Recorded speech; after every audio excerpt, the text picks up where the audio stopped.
को धन्यवाद हो। प्रभु ने हम सभी को पिछले एक सप्ताह संभाला और आज की सुबह के समय आराधना में शामिल होने के लिए प्रभु ने जो अवसर दिया, जीवित परमेश्वर को धन्यवाद देते। हर दिन सुबह 5 बजे ऑनलाइन प्रेयर होंगे तो आप जरूर इसमें जुड़िएगा। शाम के समय भी 7 बजे ऑनलाइन प्रेयर होंगे, इसमें भी आप सभी लोग जुड़िए। शुक्रवार को उपास प्रार्थना होंगे और संडे को 9 बजे आराधना होंगे। इन बातों को आप ध्यान में रखिएगा। हालेलुया। सारा आदर महिमा प्रभु यीशु मसीह को मिले। हम आज की सुबह के समय हम मरियम के विषय में सीखेंगे। बाइबल में बहुत सारे मरियम हैं, हालेलुया, लेकिन एक मरियम जो है मूसा की बहन मरियम, जो निर्गमन की पुस्तक में आपको और मुझको मिलता है। हम उस मूसा की बहन मरियम के विषय में कुछ बातें मैं आपके बीच में रखना चाहूंगा जो प्रभु ने मुझे सिखाया। मेरे साथ पढ़ेंगे व्यवस्था विवरण की पुस्तक 24 अध्याय 8 और 9 पद को पढ़ेंगे। अच्छे से पढ़ेंगे कोई एक जने। व्यवस्था विवरण की पुस्तक 24 अध्याय इसका 24 अध्याय का 8 और 9 पद को पढ़ेंगे। जी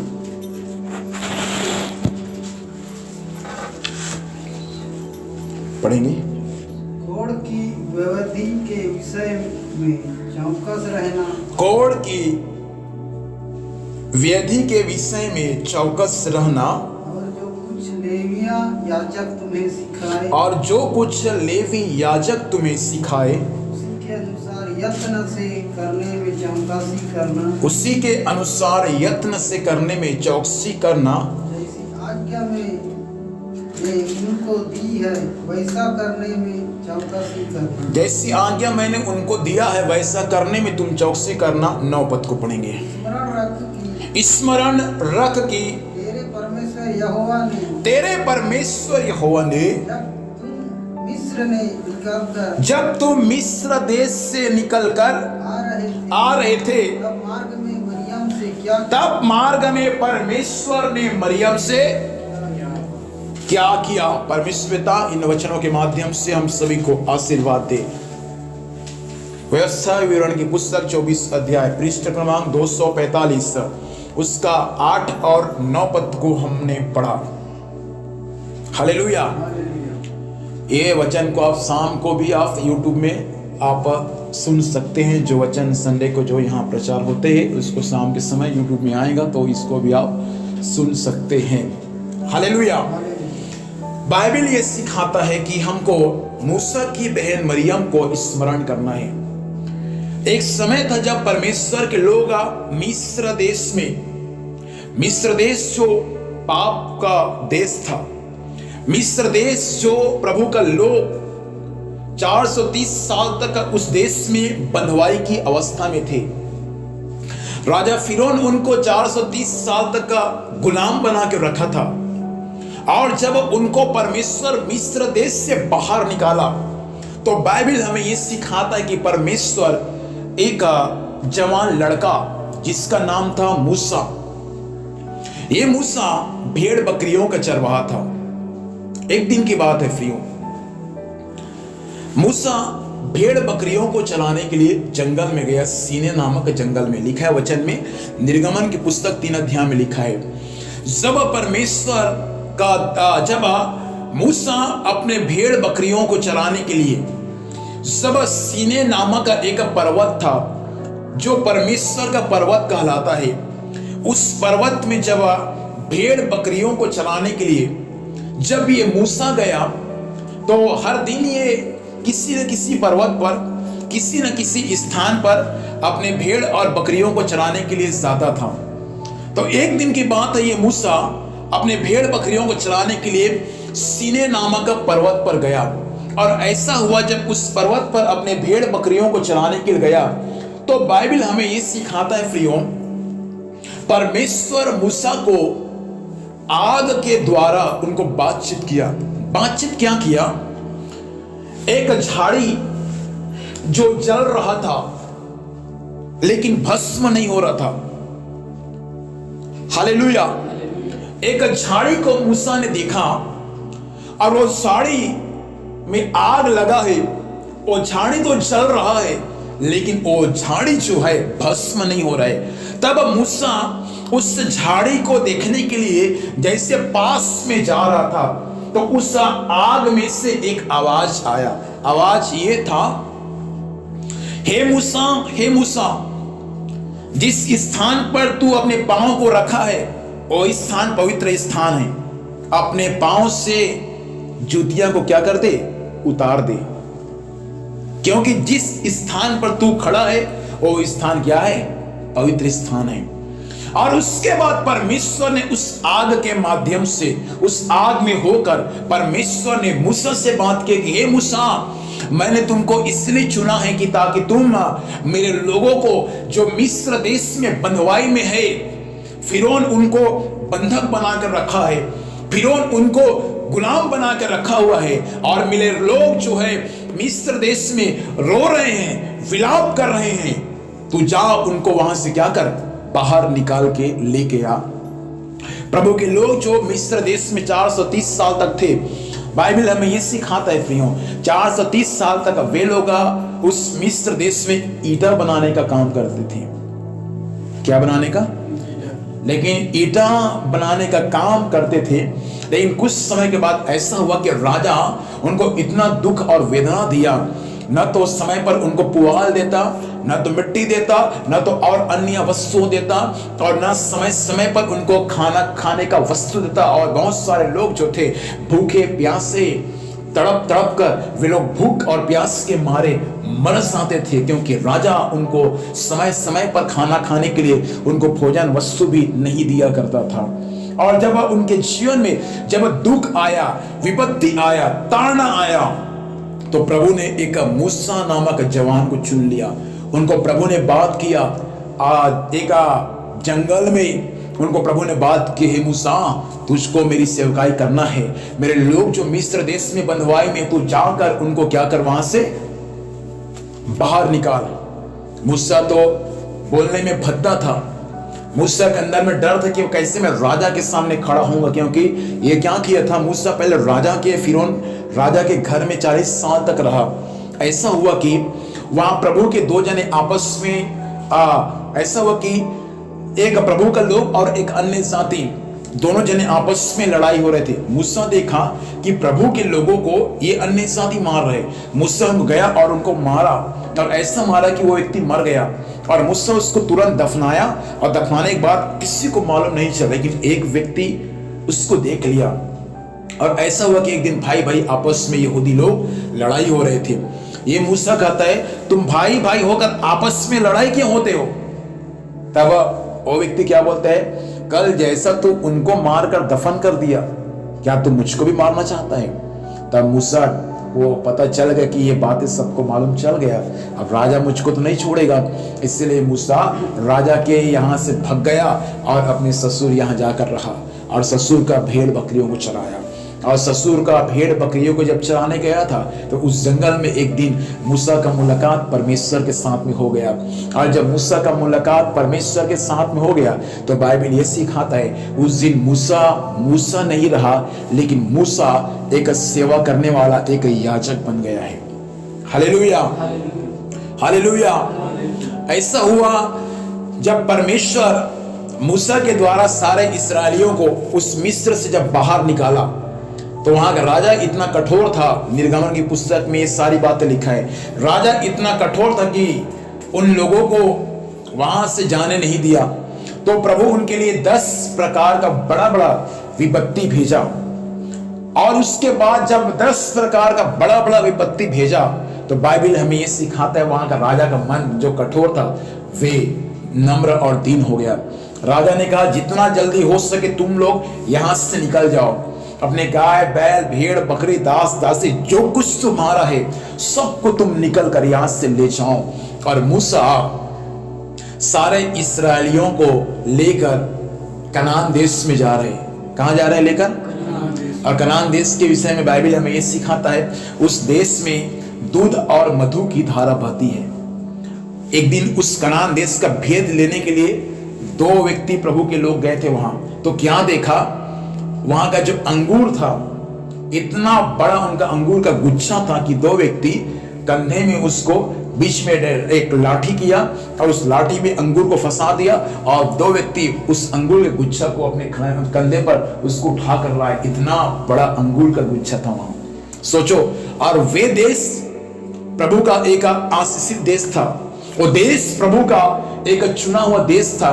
वहां का भूमि बहुत ज्यादा उपजाऊ भूमि था, इसलिए परमेश्वर अपने लोगों को ऐसे देश में रख रहा था जो देश हर प्रकार से आशीषित हो। इसलिए प्रभु ने कहा, मैं तुम्हें कनान देश में लेकर जाऊंगा जहां दूध और मधु की धारा बहता है।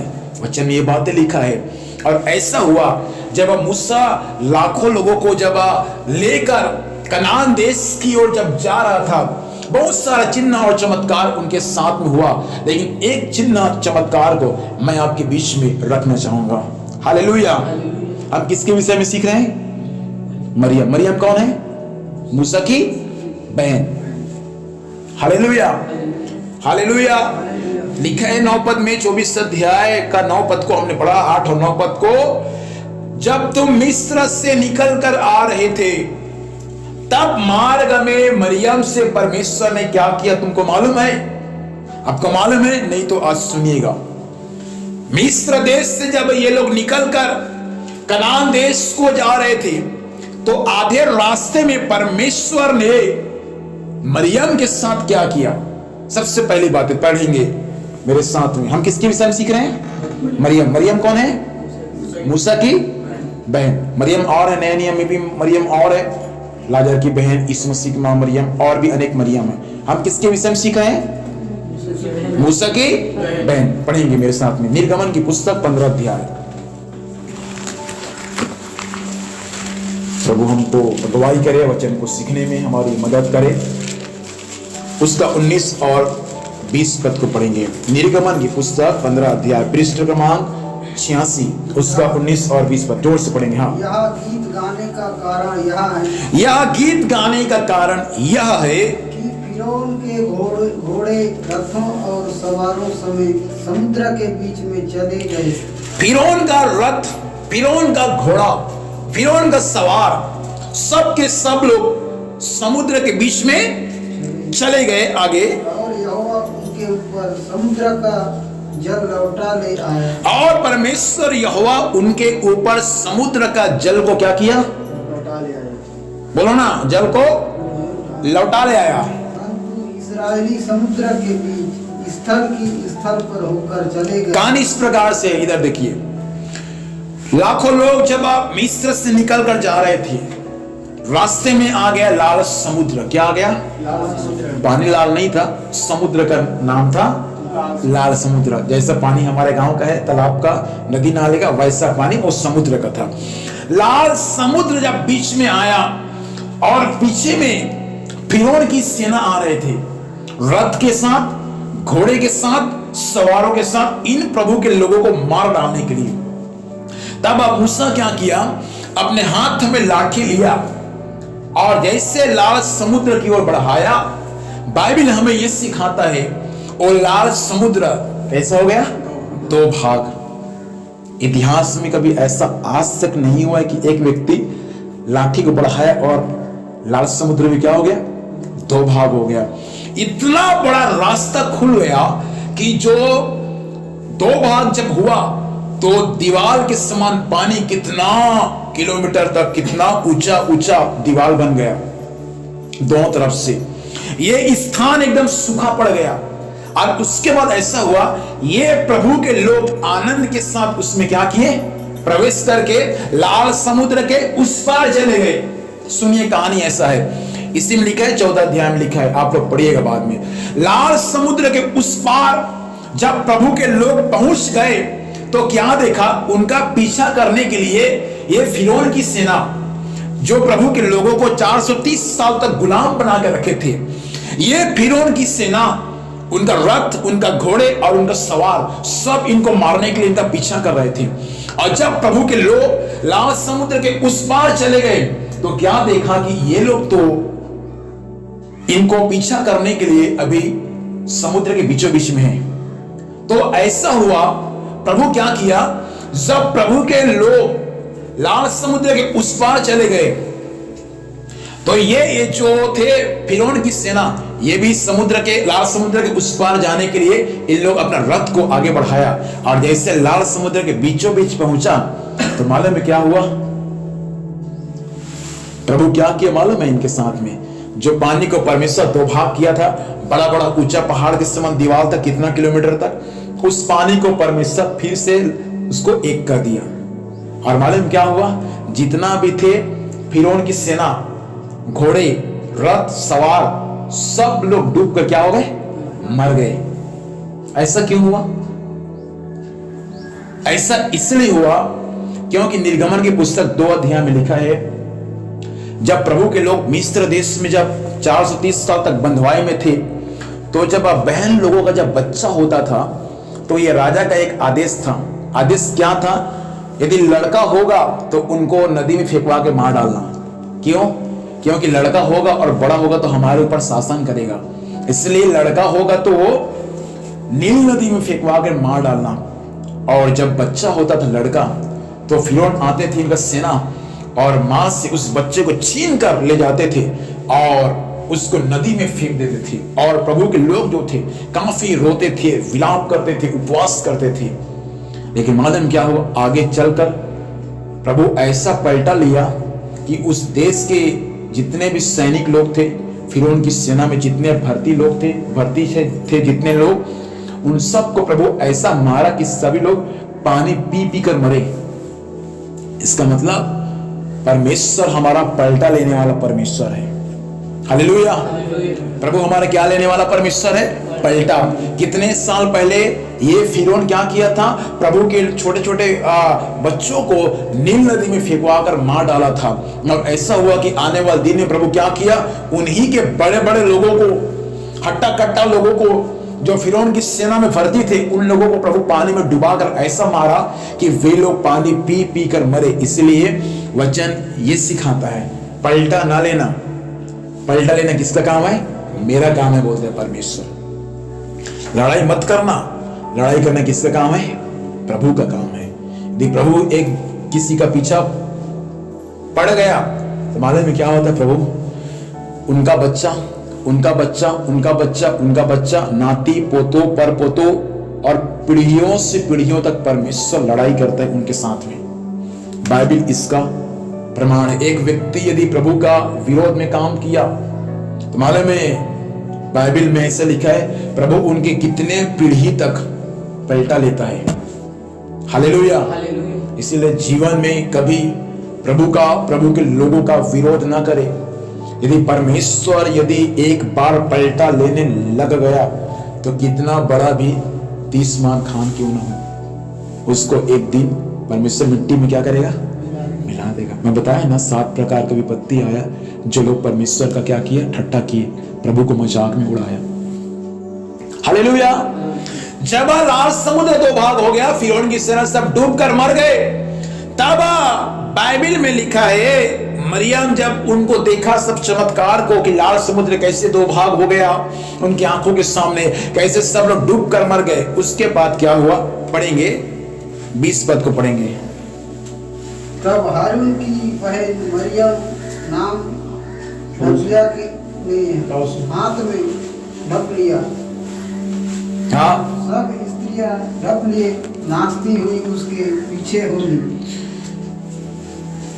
लिखा है वचन में, तब हारून की बहन मरियम, ये मूसा और हारून दोनों भाई हैं, और उसकी बहन कौन? मरियम। लिखा है बाइबल में, तब हारून की बहन मरियम नाम नबिया। प्रभु उनके नाम क्या लिख रहे हैं? नबिया। नबिया मतलब भविष्यवाणी करती थी, उसको बोलते हैं नबिया। जो नबूवत करते हैं, जो भविष्यवाणी करते हैं, उनका परमेश्वर उनको क्या बोलते हैं? नबिया, भविष्यवक्ता बोलते हैं उनको। सुनिए, मरियम के बारे में कुछ गुण है, मैं आपको बताऊंगा। पहला, मरियम एक नबिया थी, भविष्यवाणी करने वाली थी। दूसरा, एक याजक की बहन थी। मूसा नामक एक याजक था, उसका बहन था कौन? मरियम। तीसरा, मरियम एक आराधक थी, मतलब आराधना करने वाली। और चौथा, मरियम जो थी आराधना करने वालों की मुखिया थी। कितना बातें सीखे? 4। पहला, मरियम एक नबिया थी जो एक दूसरे के बारे में भविष्यवाणी किया करती थी। दूसरा, मूसा की बहन थी, याजक की बहन थी। तीसरा, एक आराधक थी। और चौथा, आराधना करने वालों की मुखिया थी, ये लीडर थी एक प्रकार से। ये 4 प्रकार का गुण हम मरियम के बारे में देख सकते हैं। तो लिखा है वचन में, मरियम नामक नबिया ने, परमेश्वर स्वयं बोलता है मरियम नामक नबिया। तो परमेश्वर स्वयं मरियम को स्वर्ग से एक नाम दिया, नाम के आगे डिग्री परमेश्वर दे दिया, और उस डिग्री का नाम क्या है? नबिया। हालेलुया। जब तक मरियम मिस्र देश में थी, उस पाप के देश में, बंधुआई के देश में, उस श्राप के देश में जब तक मरियम थी, परमेश्वर ने कभी नहीं कहा कि ये मूसा की बहन मरियम एक नबिया है। लेकिन जब परमेश्वर वहां से लोगों को जब बाहर निकाला, तो परमेश्वर कहता है कि मूसा की बहन कौन थी? एक नबिया थी। परमेश्वर आज नबिया उसी को बनाता है जो व्यक्ति, जो पुरुष और स्त्री मिस्र के समान उस पाप से, उस बुराई से, उस मूर्ति पूजा से, उस व्यभिचार से, उस श्राप से छूटकर जो व्यक्ति प्रभु के पास में आता है, उसी को परमेश्वर एक नबिया बनाता है, एक नबी उसको बनाता है। हालेलुया। भारत देश में आज नबी लोगों की कमी नहीं है। भारत देश में आज नबिया लोगों की कमी नहीं है। आज लोगों को अच्छा लगता है अपने नाम के आगे क्या लिखना? नबिया, नबी। अर्थात आज लोगों को अच्छा लगता है एक सेवक को और एक सेविका को नाम के आगे प्रोफेट लिखना अच्छा लगता है, मतलब भविष्यवक्ता। बहुत सारा प्रोफेट है भाई, लेकिन कोई परफेक्ट नहीं है। हालेलुया। पहले ऐसा नहीं था, अभी ऐसा था। सबको अच्छा लगता है नाम के आगे प्रोफेट फलाना व्यक्ति, और प्रोफेटिक मिनिस्ट्री।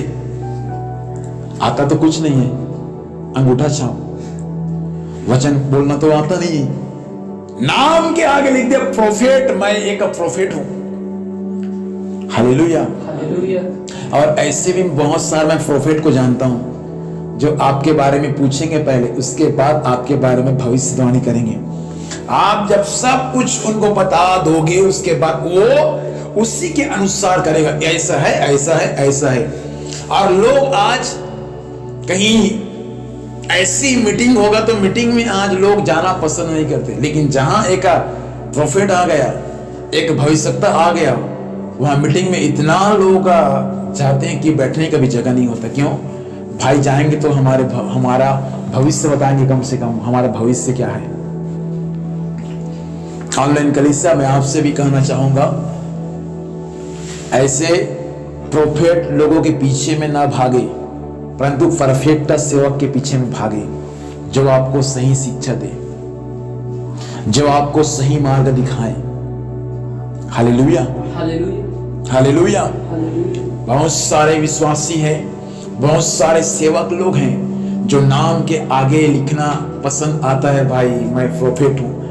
नहीं, आप अपने बारे में ना लिखे, आप अपने आप डिग्री ना ले, लेकिन आपका डिग्री स्वयं परमेश्वर आपको देना चाहिए।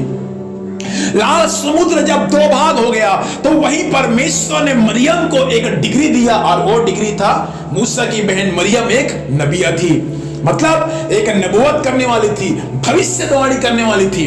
हमारा डिग्री परमेश्वर हमको देना चाहिए। बहन तू पास्टर है, भाई तू पास्टर है, तू सुसमाचार प्रचारक है, तू प्रोफेट है। परमेश्वर हमको हमारे नाम के आगे पीछे वही परमेश्वर हमको डिग्री देना चाहिए। डिग्री अपने आप से ना ले, मैं हूं प्रोफेट, आई एम प्रोफेट, मैं हूं भविष्यवक्ता, मैं हूं भविष्यवक्ता, आइए मेरे पास प्रार्थना करेंगे और आपके भविष्य को बता देंगे। किसी से 5,000 ऐंठेंगे, किसी से 10,000 ऐंठेंगे, और ऐसे ले लेकर वो पास्टर लोग उनका महल भी कितना मंजिल का बन जाएगा। हालेलुया। झूठ मूठ का सेवा कुछ दिन के बाद बंद हो जाएगा। नकली रहता है, असली हाँ कुछ दिन का जो है ना झूठ मूठ का सेवा, इसके बारे में फोकट भविष्यवाणी करना आता जाता कुछ भी नहीं है। उनका सेवा, उनका मिनिस्ट्री कुछ दिन के बाद सब समाप्त हो जाएगा। लेकिन जो प्रभु की ओर से चुना हुआ है, जो परमेश्वर की ओर से ठहराए हुआ जो प्रभु के लोग हैं, उनका सेवकाई कितना भी सताव आए, कितना भी कष्ट आए, कितना भी क्लेश क्यों ना आ जाए, उनका सेवकाई कभी बंद नहीं होगा। क्योंकि उनका सेवकाई नहीं है भाई, उनका सेवकाई स्वयं परमेश्वर का सेवकाई है। इसीलिए आज बहुत सारे लोग सेवकाई इसलिए कर रहे हैं, इसलिए आज नाम के आगे पीछे प्रोफेट इसलिए लिख रहे हैं ताकि वे, उनका मकसद सेवा करना नहीं है, उनका मकसद झूठ मूठ कर भविष्यवाणी करके पैसा कमाना है। क्या कमाना है? पैसा। आज लोग दुकान खोल के बैठे, पास्टर लोग मेरे पास में आओ, वो अच्छा नहीं है, मैं आपका भविष्य बताऊंगा। और मेरे पास में आओ, तुम कहां से आते हो उनके पास में, तुम्हारा भविष्य तो मैं बताऊंगा। और ऐसे भोला भाला विश्वासी अपना भविष्य के जानने के चक्कर में घूमते रहते हैं पूरा 12 भावा, और अंत में उनका जीवन समाप्त हो जाता है। और ऐसे विश्वासी वही है, मालूम है, जो मसीह में आने के पहले जाते थे ना बाबा लोगों के पास में हाथ दिखवाने के लिए, थोड़ा बाबा हाथ देखिए राशि सही है कि नहीं है। और मसीह में आने के बाद भी वही बाबा पास्टर उनके पास जाएंगे, राशि देख तो पास्टर, और राशि ला ठीक ठाक है कि नहीं है, भारी समस्या चला था हमारे घर में, देख तो पास्टर बीमारी ठीक होते कि नहीं घर के, ये पास्टर वो पास्टर, ये पास्टर वो पास्टर, घूमते अंत में फिर उसी बाबा के पास में आ गई है जिस बाबा के पास में पहले ही अपना हाथ दिखाया था। इसलिए प्रभु चाहता है कि हम झूठा मूठा ऐसे प्रोफेट लोगों से बचे। इसलिए ऐसा लिखा है, अंत के दिनों में बहुत सारे ऐसे भरमाने वाले लोग इकट्ठा होंगे, उनसे तुम क्या रहना? सावधान रहना, बच के रहना। बहुत सारा प्रभु के दासों से कलीसिया आपको बच के रहना है। हालेलुया। इसलिए बहुत सारे ऐसे प्रोफेट लोग ना बस मीठा मीठा बोलेंगे, कड़वा नहीं बोलेंगे। क्योंकि मीठा मीठा बोलेंगे तब तो आप आएंगे, तब तो आप उसकी मिठास में लिपटेंगे। जब तक लड्डू बनाने के लिए पहले चाशनी बनाते हैं अच्छे से, तब तो लिपटता है लड्डू। वैसा बहुत सारे लोग आज मीठा मीठा बात करेंगे तब तो आप लपटाएंगे उनकी बातों में आकर, हाँ सही बात है, सही बात है। और जहां कड़वा बात करेंगे तो नहीं, ये सही नहीं है। ध्यान दिल से फ्री हो। ऐसे बहुत सारे भोले भाले विश्वासी लोग आज लपटा जाते हैं ऐसे झूठे मूठे पास्टर लोगों की चपेट में आकर, और अंत में वो प्रभु से भी भटक जाते हैं। वो तो भटकेगा और अंत में उनका जो चेला चपाटी है उन लोग भी भटक जाते हैं। इसलिए सावधान, ऐसे प्रभु के ऐसे प्रोफेट लोगों से कलीसिया आप दूर रहे। हालेलुया। ऐसे झूठा मूठा बहुत सारा है, झूठा मूठा पास्टर, झूठा मूठा प्रोफेट, लेकिन उससे भी बढ़कर एक सच्चा प्रोफेट है। और आज भी बहुत सारे लोग, मैं धन्यवाद देता हूं उन प्रभु के दासों का जो प्रभु के आत्मा की अगुवाई में भविष्यवाणी करते हैं, आत्मा की अगुवाई में प्रभु की सेवकाई करते हैं। प्रभु वैसे लोगों को और भी अपनी महिमा के लिए इस्तेमाल करता है। इसीलिए कोई प्रोफेट है जो मुझे सुन पा रहे हैं, झूठा मूठा प्रोफेट करना बंद करे। प्रभु का आत्मा यदि बोल रहे तभी करे, नहीं तो आपके लिए भी समस्या का पहाड़ टूट पड़ेगा। फिर आपके लिए भी आप फिर दूसरे के पास में जाएंगे, काश कोई मेरे विषय में भविष्यवाणी कर दे। सुनिए, मूसा के बहन मरियम एक नबिया थी। हालेलुया। और उसका डिग्री स्वयं परमेश्वर दिया था। और आगे आपने पढ़ा, मूसा की बहन मरियम नाम नबिया ने हाथ में डफ लिया और सब स्त्रियां डफ लिए उसके पीछे में क्या करती थी? उसके डफ लिए नाचती हुए उसके पीछे में हो लिए। मतलब एक प्रकार से ये मूसा की बहन मरियम जो थी, दूसरा एक याजक की बहन थी। तीसरा, ये मरियम जो थी एक अच्छा आराधना करने वाली थी। क्या करने वाली थी? हाथ में क्या लेकर? बोलो ना, डफ लेकर, बीड़ा बजाकर डफ लेकर ये आराधना करने वाली थी। इसका मतलब एक प्रकार से कह दे तो ये बजाने में भी माहिर थी। केवल भाई लोग को नहीं, बहन लोगों को भी बजाने में क्या होना है? माहिर होना है। डफ लेकर ये मूसा की बहन मरियम जो थी ये आराधना करने वाली थी। मतलब आराधना करने वालों की मुखिया थी ये। तीसरी बात है, हालेलुया। प्रभु ऐसा लिखा वचन में, परमेश्वर आत्मा है और अवश्य है कि उसकी आराधना करने वाले आत्मा और सच्चाई से प्रभु की आराधना करें। आपको आराधना आत्मा से और सच्चाई से करना है। जब लाल समुद्र दो भाग हो गया तो ये मूसा की बहन मरियम डफ लेकर ये आराधना करने को तैयार हो गई। और जब ये आराधना करने को तैयार हो गई तो बाइबल हमें ये सिखाता है, चौथी बात है, ये आराधना करने वालों की मुखिया थी। हालेलुया। एक आराधक थी डफ लेकर आराधना करने वाली, और चौथा ये आराधना करने वालों की ये मुखिया थी। बाइबल हमें ये सिखाता है प्रियो, ये मरियम का जीवन यदि ऐसा था, एक याजक का, एक पासवान की बहन मरियम का जीवन ऐसा था, तो बहुत सारे पासवानों की बहन का भी जीवन ऐसा होना चाहिए। और नया नियम ऐसा लिखा है, हम सब एक याजक है। हम सब कौन है? एक याजक है, एक सेवक है। तो हम सेवक हैं तो हम भी और हमारा परिवार के लोग भी यदि मसीह में है तो वे भी अच्छे से आराधना करने वाला बनना है। वे भी आराधना करने वालों के साथ मिलकर प्रभु की आराधना करना है। मूसा की बहन मरियम एक अच्छी आराधिका थी। डफ लेकर अच्छे से नाच कर, लिखे हैं वचन वैसे, डफ लेकर नाचती हुई प्रभु की आराधना कर रही थी लोग। क्या लेकर? डफ लेकर। इसका मतलब हमको भी प्रभु के लिए अच्छा आराधना करना है। कैसे करना है आराधना? अच्छे से करना है। आप एक आराधक है प्रभु की कलीसिया में, और मालूम में क्या होता है? आराधक सामूहिक नहीं होता, आराधक व्यक्तिगत होता है। आप जब प्रभु के चरणों में आते हैं आराधना करने के लिए तो सबका आराधना व्यक्तिगत होता है। आपको दूसरा आराधना कर रहे तो मैं भी आराधना करूं, मैं भी परमेश्वर को प्रसन्न करूं, ऐसा नहीं।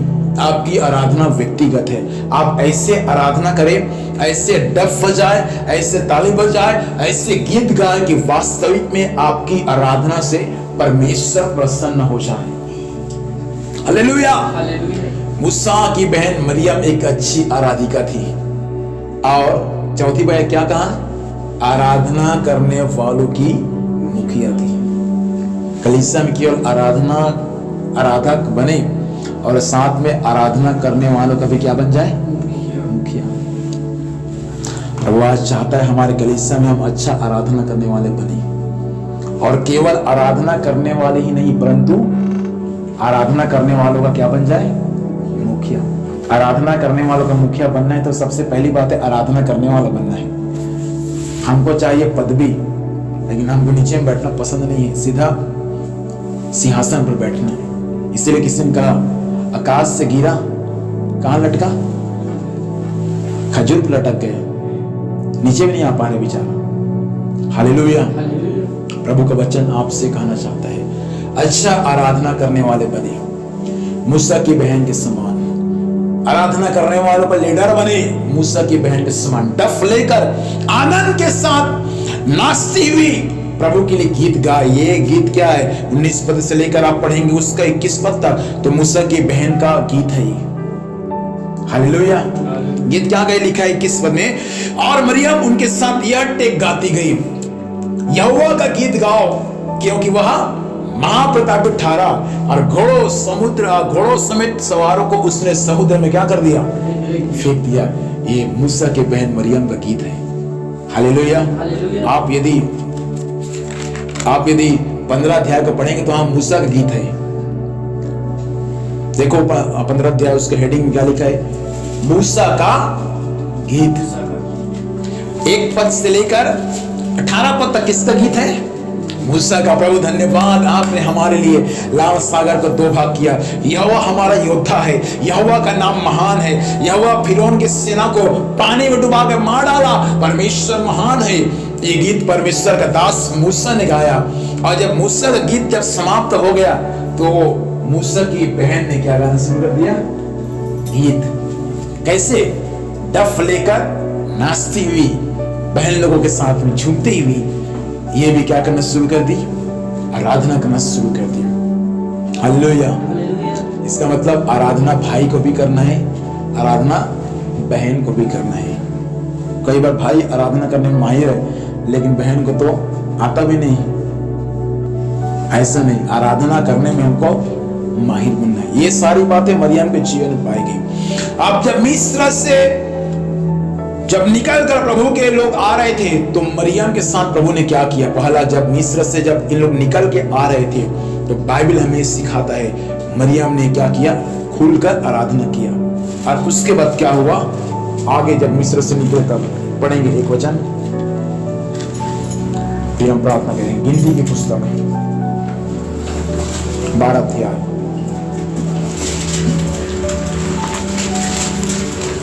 पृष्ठ क्रमांक 178, एक पद पढ़ेंगे। 12 अध्याय उसका 1 पद, पृष्ठ क्रमांक 178 जी। मूसा ने एक के साथ विवाह कर लिया। मूसा ने कुसी स्त्री के साथ विवाह कर लिया। इसलिए मरियम और हारून उसकी उस विवाहित उसी स्त्री के कारण उसकी निंदा करने लगे। देखो, मूसा ने किसके साथ विवाह कर लिया? एक कुसी स्त्री के साथ विवाह कर लिया। और उसके विवाह से कौन दुखी थी? उसकी बहन मरियम और उसका भाई हारून। मूसा का क्या करता था मालूम है? निंदा करता था। क्या करता था? निंदा करता था।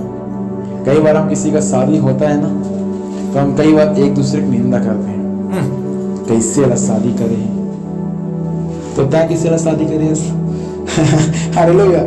हम भी तो शादी करके बैठे क्या?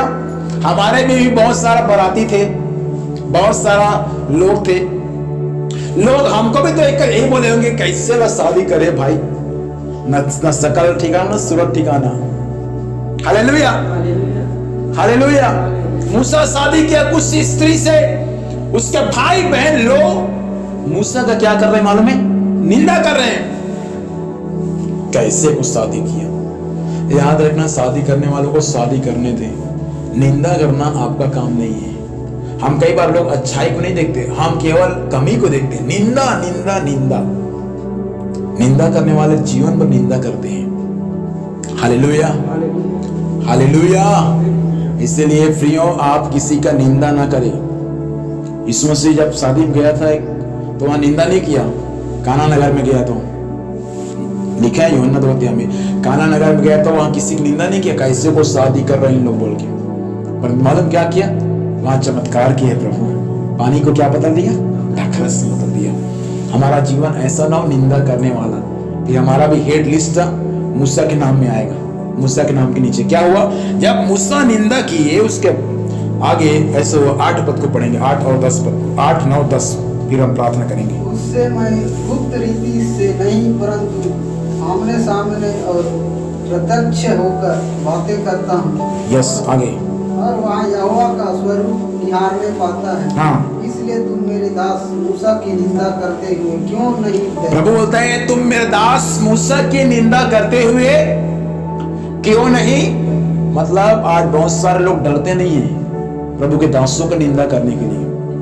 पेट भर भर के निंदा करते हैं। कहीं मिल तो जाए 4 लोग की निंदा करने के लिए, खाना बच जाएगा, इतना निंदा करते हैं लोग। मूसा क्या निंदा ऐसा किए कि इन लोग परमेश्वर से भी नहीं डरे। आज लोग निंदा करने वाले लोग इतना निंदा करते हैं कि प्रभु से भी क्या नहीं करते? नहीं डरते। याद रखना, कभी भी निंदा करने वाला विश्वासी नहीं बनना है, निंदा करने वाला सेवक भी नहीं बनना है। क्योंकि निंदा करने वाला जीवन पर क्या करते हैं? निंदा करते हैं। इसलिए गीत गाते हैं ना, तो चारी चुगली, झूठ लबारी, छल कथा भाई वो एक दिन गगरी, फिर कुछ काम, चारी चुगली झूठ लबारी छलकत हाँ भाई वो, एक दिन गगरी फूट जाही वो, फिर पछतावा काम नहीं।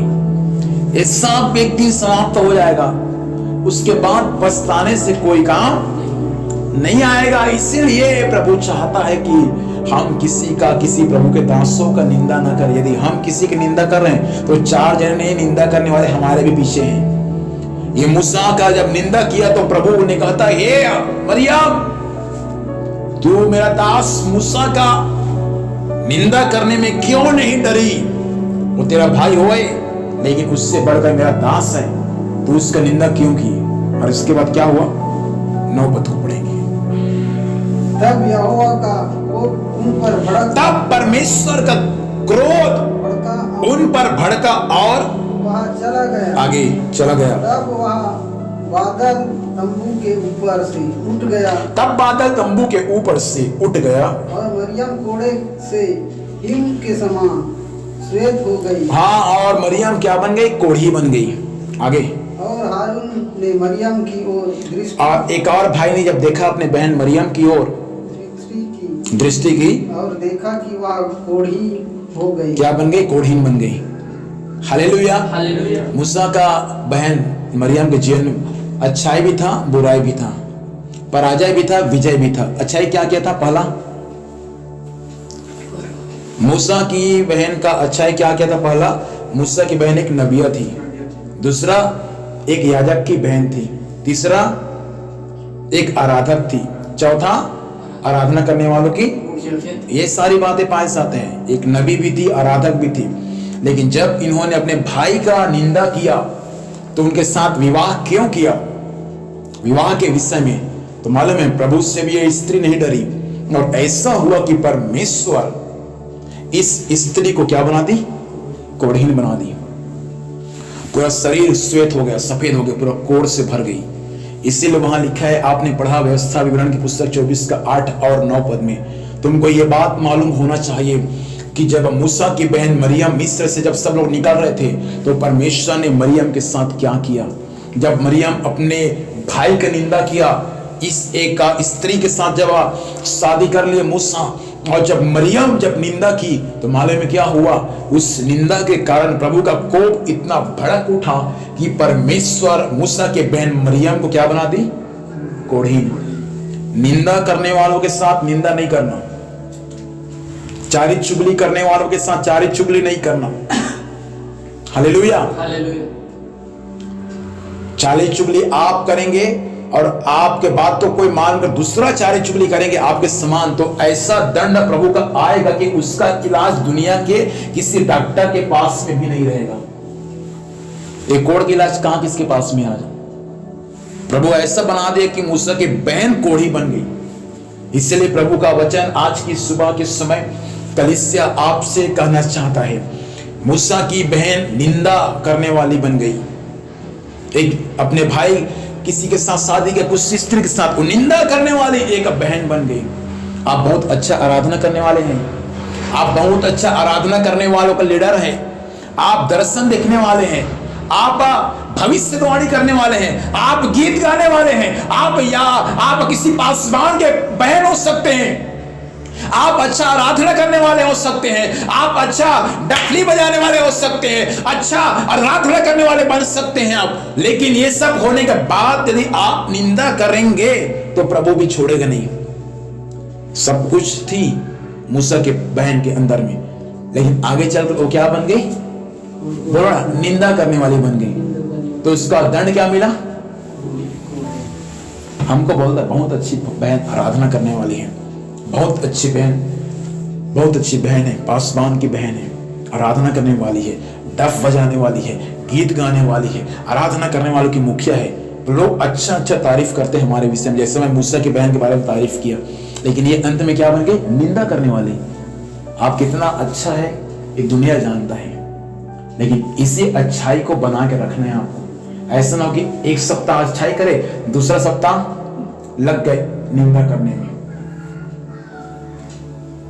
हम पूरा शुरू करते हैं कश्मीर से निंदा करना, जितना गांव में जितना लोग, और सीधा पहुंच जाते हैं कन्याकुमारी, पृथ्वी की छोर तक निंदा करते करते। ऐसा विश्वासी लोगों को प्रभु का आवश्यकता नहीं है। ऐसा बहुत सारे भविष्यवक्ता जो भविष्य दर्शन देखते हैं, इसके समान भविष्यवाणी करते, बहुत सारे बहनों को भी आवश्यकता नहीं है।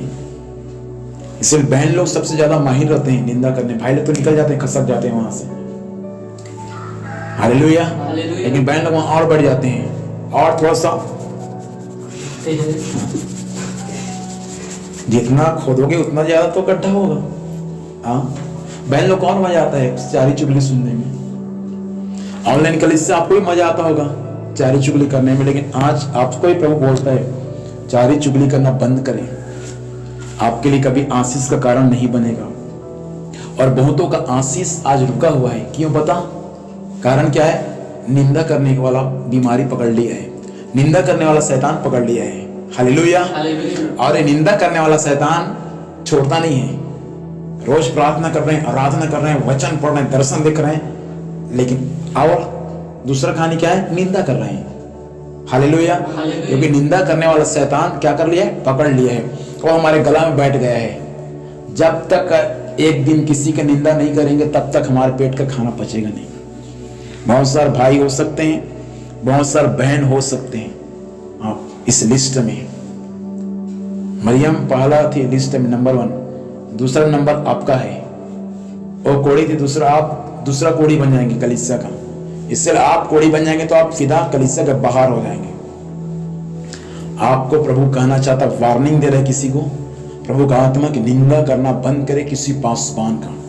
निंदा करके आप किसी का भला नहीं कर सकते, केवल आप अपने लिए गड्ढा खोद रहे हैं। मूसा की बहन निंदा करके अपना भला नहीं चाहा, लेकिन निंदा करके उन्होंने अपना हानि खुद उठाया और अंत में ये स्त्री कोढ़ी बन गई। कभी सोचा नहीं था कि मैं एक दिन कोढ़ी बन जाऊंगी, लेकिन एक निंदा अच्छा खासा आराधना करने वाली को क्या बना दिए? कोढ़ी। एक निंदा प्रभु के दासों का, एक अपमान आपको कब्रिस्तान तक ले जा सकता है। हालेलुया। इसलिए प्रभु का वचन इस नए साल के दिनों में प्रभु कहना चाहता है कि किसी प्रभु के दासों का निंदा करना, अपमान करना बिल्कुल बंद करे। आप बंद यदि नहीं करेंगे तो याद रखना एक दिन ऐसा प्रभु का दंड आएगा। अच्छा खासा शरीर जो है ना, ये क्या हो जाएगा? कोढ़ से भर जाएगा। हाथ अच्छा है, पैर अच्छा है, सब अच्छा है, लेकिन ऐसा होगा एक दिन सांप को पूरा कोढ़ से पूरा शरीर भर जाएगा। इसलिए प्रभु चाहता है कि हम आज से एक दूसरे का निंदा करना, एक दूसरे का अपमान करना क्या करे? बंद करे। बोलो बंद करे। आज से मुझे प्रभु के दासों का निंदा करना बंद करना है। हालेलुया। आज से क्या करना है? बंद करना है। मेरा निंदा नहीं, किसी भी प्रभु के दासों की निंदा। मैं नहीं कहता कि मेरा निंदा आप करते हैं या करेंगे, नहीं, किसी प्रभु के दासों का निंदा बंद करे। क्योंकि वो किसी के साथ शादी करे, वो कहीं जाकर सेवकाई करे, वो कहीं भी रहे, वो किसी के साथ भी बात करे, किसी के साथ भी सेवा करे, मतलब नहीं है किसी का लेन देन करने वाला, जासूसी करने वाला काम नहीं करना है। हालेलुया। बाइबल में लिखा है जो निंदा करता है उसका दंड खुद भोगता है। तो मेरा नहीं, परंतु किसी प्रभु के दास का निंदा ना करे, क्योंकि वो आपका सेवक नहीं है, वो आपका नौकर नहीं है, वो परमेश्वर का नौकर है। हालेलुया। और जब आप उनका निंदा करेंगे और जब परमेश्वर का आपका आवाज जब परमेश्वर कान तक पहुंच जाएगा कि फलाना व्यक्ति मेरे दास का निंदा करता है, फिर आपको परमेश्वर छोड़ेगा नहीं। आप कितना भी बड़ा कलीसिया का आराधना करने वालों को मुखिया भी हो सकते हैं, लेकिन प्रभु आपको छोड़ेगा नहीं। ये मालूम है किसका बुराई कर रहा है? बाहर वालों को नहीं कर रहे हैं, अपने ही भाई का बुराई कर रहे हैं। और उसका भाई कौन था? मूसा याजक था, एक सेवक था। सबसे ज्यादा दुख इस बात के कलीसिया में आज अपने ही अगुवे का बुराई करना लग जाते हैं। हालेलुया। अपने ही अगुवे का पेट भर भर कर बुराई, पेट भर भर कर चारे चुगली। ऑनलाइन कलीसिया, आप यदि अपने पासवान का बुराई करते हैं तो आप मरियम की छोटी बहन है, आपको भी कोढ़ बहुत जल्दी होने पर है। इसलिए बात कड़वा है, लेकिन बात आपके लिए सही है। चारी चुगली करना बंद करे, अपने अगुवे का, अपने भाई का, अपने बहन का, अपने माता पिता, केवल उनका भलाई के बारे में कहे। प्रभु आपको आशीष देगा, प्रभु आपको और भी बढ़ाएगा। इसलिए आइए हम सब अपने स्थान में खड़े हो जाएंगे, कलीसिया अपने स्थान में खड़े हो जाएंगे और हम आंखों को बंद करें और हम प्रार्थना करेंगे। सभी लोग अपने स्थान में खड़े हो जाए, मुंह खोलकर प्रार्थना करें। Hallelujah, hallelujah, hallelujah, hallelujah. हम मूसा के अच्छाई के विषय में सीखा, मूसा का अच्छाई के विषय में हमने सीखे, मूसा की बहन के अच्छाई के विषय में हमने सीखा। जब लाल समुद्र दो भाग हुए, मूसा की बहन ने आराधना की, प्रार्थना किया, लेकिन वही मरियम जो एक याजक की बहन थी, वही मरियम जो एक नबिया थी, वही मरियम जो एक आराधना करने वाली थी, आराधना करने वालों की मुखिया थी, जब इन्होंने अपने भाई का निंदा किया मूसा का, प्रभु ने इसको दंड दिया है। मरियम के समान बैठे हुए मेरे भाई और बहन, मरियम के समान वचन सुनने वाले प्रिय मेरे परमेश्वर के लोगों, प्रभु का वचन गाना चाहता है। Hallelujah, hallelujah. हम आराधना करने वाले हो सकते हैं, हम आराधना करने वालों का मुखिया हो सकते हैं, हम याजक का बहन हो सकते हैं, हम एक भविष्यद्वक्ता हो सकते हैं, भविष्यद्वक्तिन हो सकते हैं, लेकिन निंदा का पाप यदि आपके अंदर में है, वो शैतान को कह दे यीशु के नाम से मेरे जीवन से ये आत्मा चली जाए। प्रभु, मैं किसी प्रभु के दास का निंदा ना करूं, कहे मैं अपने याजक का निंदा ना करूं, मैं अपने अगुवे का निंदा ना करूं, मैं किसी पासवान का, किसी विश्वासियों का, परमेश्वर मैं निंदा ना करूं। प्रभु, ऐसा ना हो कि दंड मेरे जीवन पर आए और मेरा जीवन नाश हो जाए। प्रभु सहायता कर, सहायता कर, सहायता कर। Hallelujah, hallelujah, hallelujah. हाथों को उठाकर एक कोरस गाकर हम अपना जीवन को प्रभु के हाथों में समर्पित करेंगे। तेरी भलाई को याद करो, तेरी कृपा में बना रहो, तेरी भलाई को याद करो, तेरी कृपा में बना रहो।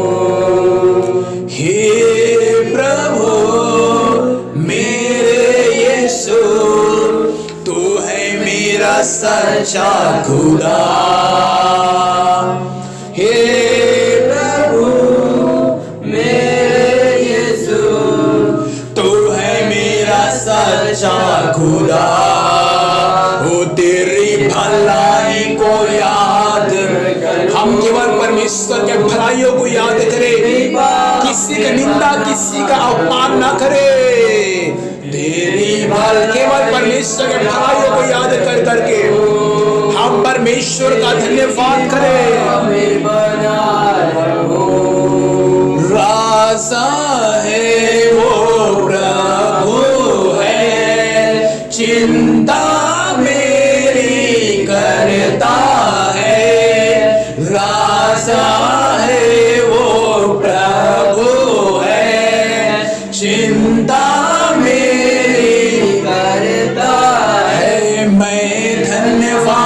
करता रहूं, तेरी महिमा में गाता रहूं। ओ मैं धन्यवाद करता रहूं, तेरी महिमा में गाता रहूं, तेरी भलाई को याद करूं, तेरी कृपा में बना रहूं, तेरी भलाई को याद करूं, तेरी कृपा में बना। आखिरी बार गाएंगे, तेरी भलाई को याद करूं, तेरी कृपा में बना रहूं। खुदा बाप, हम केवल आपके भलाइयों के लिए धन्यवाद करने वाले बन जाए। प्रियो परमेश्वर पिता ने जो हमारे लिए चिन्ह और चमत्कार किया, हम उसका धन्यवाद करने वाले बन जाए। हम अच्छाई को अपने जीवन में लागू करने वाले बन जाए, और जो चेतावनी हमारे जीवन में प्रभु ने दिया है, हम उस सब पाप को छोड़ने वाले बन जाए। मूसा की बहन मरियम बिरशिया में जो अच्छाई थी, वो नबिया थी, आराधना करने वालों थी, आराधना करने वालों की मुखिया थी। ये सारा अच्छाई को हम अपने जीवन में इसको आज धारण कर ले। लेकिन मरियम जो निंदा करने वाली थी, हम दूसरे बातें निंदा करने वाले हम विश्वासी या सेवक न बने। आइए प्रार्थना करेंगे। प्रेमी दयालु अनुग्रहकारी जीवित परमेश्वर पिता, धन्यवाद देते हैं प्रभु आज की आराधना के लिए। प्रभु धन्यवाद प्रभु आपके जीवित और सामर्थी वचन के लिए परमेश्वर पिता। वचन के अनुसार आपने हम सभी को बातचीत किया प्रभु। इस वचन के अनुसार हम सभी प्रभु से हालेलुया एक नबिया बन जाए, नबी बन जाए प्रभु। आराधना करने वाला बन जाए, आराधना करने वालों का मुखिया बन जाए प्रभु से। लेकिन परमेश्वर कोई राजा निंदा करने वाले विश्वासी या सेवक न बने, न अपने अगुवे का, न किसी अन्य पासवानों का, न किसी विश्वासियों का प्रभु निंदा ना करे पिता, परंतु हमेशा प्रभु एक दूसरे का अच्छाई के बारे में ही चर्चा करने वाले बन जाए। जो बीमार की अवस्था में प्रभु से वे चंगा होने पाए, अनुग्रह प्रदान करे। आने वाला एक सप्ताह संभाल स्वर्गीय सुरक्षा दे। जहां भी जाते हैं प्रभु जाने आने में सहायता करे। हर कार्य यीशु के नाम से सफल होने पाए। धन्यवाद प्रभु, आपने प्रार्थना सुना है। यीशु के नाम से पिता आशीष को मांगते हैं, आमीन। अब हमारे पिता परमेश्वर का प्रेम, पुत्र प्रभु यीशु मसीह का अनुग्रह, पवित्र आत्मा की संगति और सहभागिता हम सबों के साथ यीशु मसीह के दोबारा आगमन तक हमेशा हमेशा होती रहे, आमीन। बोले प्रभु यीशु मसीह की, शीघ्र आने वाले प्रभु यीशु मसीह की, हमें आशीष देने वाला यीशु मसीह के, हालेलुया। प्रभु हम सभी को आशीष दे। आप सभी को जय मसीह की। God bless you.